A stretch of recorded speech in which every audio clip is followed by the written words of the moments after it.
Hello friends, Om Sairam. चला, आज मी तुमच्यासाठी घेऊन आली आहे इन्स्टंट होणारा नाश्त्याचा पदार्थ.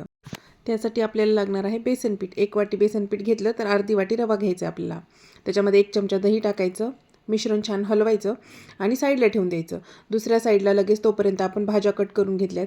यात आपण कोबी वगैरे पण टाकू शकतो, पण माझ्याकडे नव्हती. जेवढे होते तेवढे कांदा, टोमॅटो आणि पालक आणि आले लसणाची पेस्ट एवढं मी टाकलं आहे. छानपैकी हलवून मिश्रण करून घ्या आणि एका साईडला तोपर्यंत तवा आपला गरम झाला होता.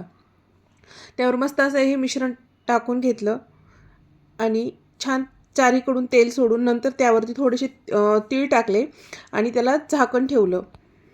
मस्त त्याला वाफ बसली. छान आलटून पलटून घेतलं. छान खमंग खुसखुशीत भाजून घेतला आहे आणि आपला नाश्त्याचा पदार्थ बघा 5 मिनिटामध्ये रेडी झालेला आहे. चला, सॉससोबत, दह्यासोबत, कशासोबतही छान एन्जॉय करा आणि प्लीज सबस्क्राईब करा आपल्या